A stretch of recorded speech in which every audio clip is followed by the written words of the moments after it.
Hi friends, அனைவருக்கும் வணக்கம். நம்முடைய லாஜிக்கல் ட்ரேட்ஸ் கப் சேனலை சப்ஸ்கிரைப் பண்ணியிருக்கக்கூடிய அனைத்து நண்பர்களுக்கும் நன்றி. நம்ம என்ன நிஃப்டியோட டெய்லி அப்டேட்டை நம்ம டெலிகிராமில் எப்படி போஸ்ட் பண்ணுறோம் அப்படிங்கிற டீட்டெயில்ஸ் எல்லாம் பார்த்துட்டு ஃபர்தராக ஃபண்டமெண்டல் அப்படிங்கிற மாதிரி பேசிக்கான சம் டீட்டெயில்ஸ் மார்க்கெட் ஏரியாங்கிறதுக்கான நியூஸ் பேஸ்டான சம் டீட்டெயில்ஸும், அடுத்து ஓப்பன் இன்ட்ரெஸ்ட் அக்யூமுலேட்டாக இருக்கக்கூடிய லெவல்ஸும், அதுக்கப்புறம் சார்ட் என்ன மாதிரி விஷயங்களை இம்பேக்ட் பண்ணுது, எப்படி அதில் ரியாக்ட் ஆகிருக்கு, ஸோ இதில் நம்ம எந்த விஷயங்களில் ஃபோக்கஸ் பண்ணணும் அப்படிங்கிற டீட்டெயில்ஸ் எல்லாம் நம்ம ஃபர்தர் அனலைஸ் பண்ணுவோம். ஸோ ஃபர்ஸ்ட்டு நம்ம ப்ரீவியஸ் டேஸில் கொடுத்த சார்ட் டீட்டெயில்ஸ் லாஸ்ட் வீக் ஃபுல்லாகவே நமக்கு மார்க்கெட்டோடைய ஒவ்வொரு டைரக்ஷனையுமே அப்டேட் பண்ணிக்கிட்டு இருக்கோம். ஸோ அந்த டீட்டெயில்ஸ் எல்லாமே இந்த சார்ட்டில் நம்மளுடைய சேனல்ஸ் அப்டேட் பண்ணுறோம். ஸோ இந்த டீட்டெயில்ஸ் தேவைப்படக்கூடிய நம்பர்கள் டெலிகிராமில் ஜாயின் பண்ணிக்கோங்க. ஓகே ஃப்ரெண்ட்ஸ், இப்போ நம்ம நிஃப்டியோட வெயிட்டேஜ் அப்படிங்கிற மாதிரி பார்ப்போம். நிஃப்டியோட வெயிட்டேஜ் அப்படின்றது நான் ப்ரீவியஸ் வீடியோஸில் சொல்லியிருந்த விஷயம்.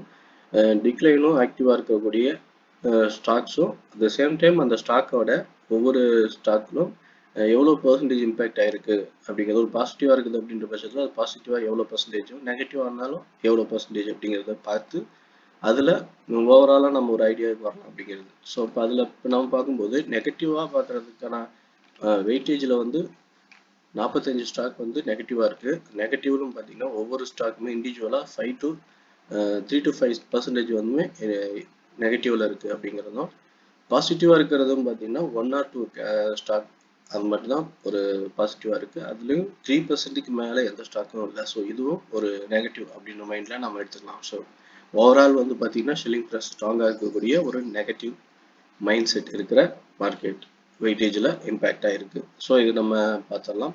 ஓவரால் இண்டெக்ஸ் எல்லாத்துலேயும் இதே நிலைமை தான் அப்படிங்கிறதையும் நம்ம ஒரு ஓவராலாக பார்த்துருக்கோம். ஸோ ஓகே, இப்போ ஃப்ரெண்ட்ஸ் நான் மந்த்லி கேண்டில் ஒர்க் பண்ணியிருக்கேன் நிஃப்டியோட. ஸோ இப்போ இதில் நம்ம எங்கேருந்து மார்க்கெட் டவுனில் இருக்குது, அடுத்த லெவல் எதெல்லாம் போகும் அப்படிங்கிறதுல ஒரு அவுட்லைன் கிடைக்கும். ஸோ முக்கியமாக 23,800 அப்படிங்கிற இந்த லெவல் இருந்து ரிவர்சல் ஆகி சப்போர்ட் லெவல் அப்படின்ற மாதிரி நம்ம எதிர்பார்க்கக்கூடிய லெவல் இப்போ கரண்ட்டாக நம்ம போட்டிருந்த லெவல் அப்படிங்கிறது 22,000 அதுதான். ஸோ அந்த 22,000 அப்படிங்கிற லெவல் வரைக்குமே இப்போ கிட்டத்தட்ட வந்துடுச்சு. இதுக்கு அடுத்த சப்போர்ட் லெவல் அப்படிங்கிறது 21,300 அப்படிங்கிற இந்த லெவலில் மட்டும்தான் இப்போதைக்கு இருக்குது. ஸோ 21,300 அப்படிங்கிறதுக்கு டவுனுக்கான பாசிபிலிட்டிஸ் அப்படின்ற மாதிரி மந்த்லி கேண்டில் இருக்குது. ஆனால் இப்போ மந்த்லி 1 மந்த் முடிஞ்சிருச்சு. நெக்ஸ்ட் மந்த் ஓப்பன் அப்படின்றப்ப இங்கிருந்து ஒரு புல் பேக் போனால் அதிகபட்சமாக எதிர்பார்க்கக்கூடிய லெவலுங்கிறது 22,800 அப்படிங்கிற இந்த லெவல் வரைக்கும் ஒரு புல் பேக் லெவலை எக்ஸெப்ட் பண்ணலாம் அதிகபட்சம் அப்படிங்கிறது என்னுடைய பாயிண்ட் ஆஃப் வியூ. இதில் வீக்லியில் எப்படி எக்ஸ்பெக்ட் ஆகிருக்கு, வீக்லியில் எப்படி இருக்குது அப்படிங்கிறத பார்த்துட்டு அடுத்து நம்ம இன்ட்ராடே லெவல்ஸ் போவோம்.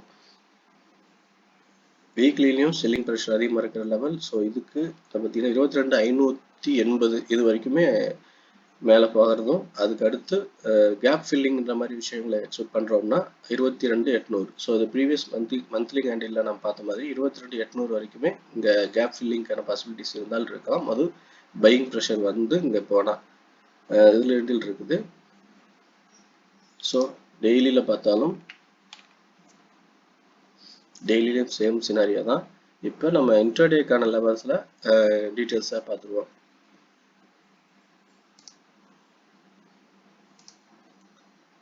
ஓகே, நம்ம இன்ட்ராடேல இந்த லெவல் தான் ரேஞ்ச் கொடுத்துருந்தோம். 22,500 அப்படிங்கிற லெவலில் ரேஞ்ச் கொடுத்தோம். இந்த லெவல் பிரேக் அவுட் ஆகும்போது அடுத்த டார்கெட் 22,000 அப்படின்றதான். 1 by 1 சின்ன சின்ன டார்கெட்டாக இருந்தாலும் 22,500க்கு அப்புறம் பார்த்தீங்கன்னா ஹையஸ்ட் டார்கெட்டாக வச்சிருக்கிறது 22,000 அப்படிங்கிறது தான். ஸோ இந்த லெவலில் டார்கெட் கம்ப்ளீட் பண்ணியிருக்கு. சின்னதாக புல் பேக் போகும்போதும் அதுக்கப்புறம் எப்படி அதை என்ட்ரி எடுத்துடலாம் அப்படின்னு அதுக்கும் இன்டிமேட் பண்ணணும். அது டீட்டெயில்ஸுங்க பிறகு. ஸோ ஓகே, இப்போ நம்ம மார்க்கெட்டில் அடுத்து என்ட்ரிக்கான லெவலை எப்படி பார்க்கலாம் அப்படின்னா, ரெசிஸ்டண்ட்டாக ரியாக்ட் ஆகக்கூடிய லெவல்ஸாக நம்ம இப்போ பார்க்குறது 22,450. ஸோ இந்த லெவல் இப்போ ப்ரீவியஸ் சப்போர்ட்டாக இருந்த லெவல் இப்போ ரெசிஸ்டண்ட்டாக இருக்குது இந்த லெவல். இதுக்கு அடுத்தது கேப் ஃபில்லிங்கோட அடுத்த ரெசிஸ்டன்ட் அப்படின்னு பார்க்குறது 22,500. ஸோ இந்த 22,500 அப்படிங்கிறது ரெசிஸ்டண்ட்டாக ரியாக்ட் ஆகும். இந்த ரெண்டு ரெசிஸ்டனும் பிரேக் அவுட் இந்த ரெண்டு லெவலும் மட்டும் ரெசிஸ்டண்டா மட்டும் இல்லாம முக்கியமான விஷயம் பார்த்தீங்கன்னா இங்க ஒரு ரேஞ்ச் அக்யூமுலேஷன் நடந்திருக்கு. ஸோ இந்த லெவல்ல தான் செல்லர் அக்யூமுலேஷன் அதிகமாக இருக்கிற இடம். அதனால இந்த இடத்துல வந்து ரிவர்சல் ஆகிறதுக்கான வாய்ப்பு அதிகமாக இருக்கு. ஒன்று. ரெண்டாவது ரீசன் அப்படிங்கிறது இந்த ஹையர் டைம் ஃப்ரேமோட ட்ரெண்ட் லைன் வந்து இங்க வந்துட்டு இருக்கு. இந்த ஹையர் டைமோட ட்ரெண்ட் லைன்ல வந்து பார்த்தீங்கன்னா நமக்கு இங்க டச் ஆகும்போது ஸோ இங்க ரிவர்சல் ஆகிறதுக்கான வாய்ப்பு இருக்கு ரெசிஸ்டன்ட் ரியாக்ஷன்ல. ஸோ மூணாவது பார்த்தீங்கன்னா ஃபிபோட கரெக்ஷன் பாயிண்ட் வந்து இங்க தான் முடியுது. நான் அதை போட்டு காட்டுறேன் பாருங்க. ஸோ 50% கரெக்ஷன் அப்படிங்கிற லெவல் வந்து 22,500ல முடியுது. ஸோ 22,500க்கான வாய்ப்பு ரொம்ப அதிகம். 22,500 அப்படிங்கிறதுக்கு பிரேக் அவுட் ஆனால் அடுத்த டார்கெட் அப்படின்றது பார்த்தீங்கன்னா நமக்கு ஏற்கனவே பார்த்த மாதிரி 22,800. ஸோ இந்த ரெண்டு டார்கெட் வரைக்குமே மார்க்கெட் மேலே போகிறதுக்கான வாய்ப்பு இருக்கு அப்படின்ற மாதிரி இந்த chart details and web details எல்லாம் காட்டுது. ஆனால் இது ரொம்ப முக்கியமான விஷயம், மார்க்கெட்டோடைய எந்த லெவலுக்கு அப்புறம் இப்படி ஒரு மேலே போகிறதுக்கான வாய்ப்பு நம்ம பிளான் பண்ணலாம் அப்படின்னா ஃபர்ஸ்ட் என்னுடைய பாயிண்ட் ஆஃப் வியூவில் 22,300க்கு மேலே மார்க்கெட் க்ளோசிங் இருக்கணும். அதுதான் ஃபர்ஸ்ட் என்னுடைய அனலைசிஸ்ல நான் பார்க்குற விஷயம். இந்த லெவலுக்கு மேலே க்ளோசிங் இருந்தால் அடுத்தடுத்து நமக்கு மார்க்கெட்டில் நம்ம எதிர்பார்க்குற மாதிரி 500, 800 ரெண்டு டார்கெட்டுக்கு பிளான் பண்ணலாம். அப்படி இல்லைன்னா 22,300 அப்படிங்கிற லெவல் தான் என்னுடைய பாயிண்ட் ஆஃப் வியூவில் இருக்கிற ஸ்ட்ராங் ரெசிஸ்டன்ட். ஸோ இந்த லெவலில் டச் பண்ணிட்டு இங்கே அக்யூமுலேஷன் ஆகிட்டு ரிவர்சல் ஆகிறதுக்கு வாய்ப்பு இருக்கு. ஸோ அதனால இந்த லெவலில் கன்ஃபியூலாக இருக்கணும். அப்புறம் 22,200 அப்படிங்கிற லெவல்லையும் ரிஜெக்ஷன் ஆகலாம். ஏன்னா இதுவும் ஷார்ட் டைமில் வந்து ரெசிஸ்டண்ட்டாக இருக்கு. ஸோ இன்ட்ராடே லெவலில் பார்க்குறப்ப 22,200, 22,300 ரெண்டில் அக்யூமுலேஷன் இருக்கு.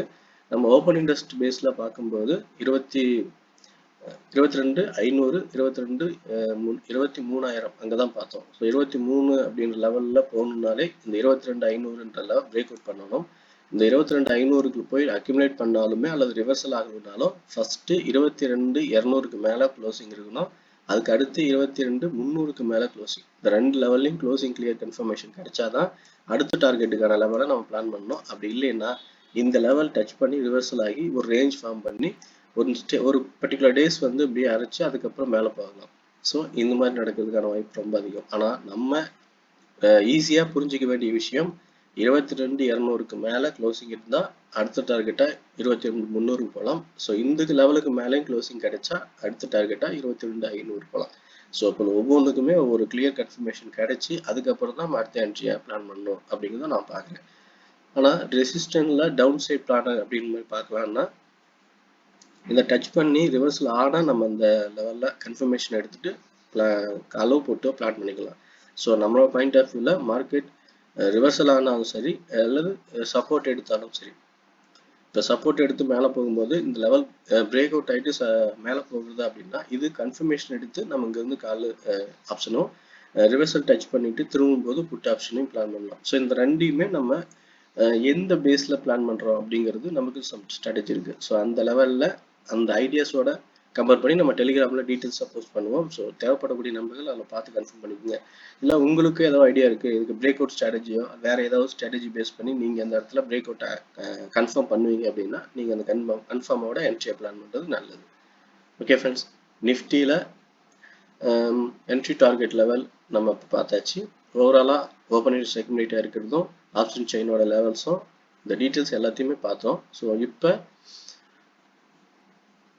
ஆப்ஷனில் ஸ்ட்ரைக் செலெக்ஷனும் ஹோல்டிங்ஸ் மெத்தடு எந்த மாதிரி வச்சுக்கலாம் அப்படின்னா, ஹோல்டிங்ஸ் அப்படிங்கிறதுல பாசிபிலிட்டிஸ் அதுவும் கால் சைடு ரொம்ப ப்ராப்ளம் தான். ஆனால் சின்ன ஒரு ரிஸ்க் எடுக்கணும்னு நினைக்கிறவங்க 22,200க்கு மேலே பிரேக் அவுட் ஆகுது அப்படின்னா 22,100 அப்படிங்கிற ஒரு 100 பாயிண்ட்ஸ் டவுனில் டார்கெட் வச்சுட்டு 500 பாயிண்ட்ஸ் வந்து டார்கெட் மேலே வைக்கலாம். ஆனால் இந்த லெவலுக்கு மேலே க்ளோசிங் கிடைச்சா ஸ்ட்ரைக் செலெக்ஷன் என்னுடைய பாயிண்ட் ஆஃப் வியூ எப்பயுமே டீப் இந்த மணி தான். ஸோ இங்கே 22,200 பிரேக் அவுட் ஆகும்போது 22,100 அப்படிங்கிறது மினிமம்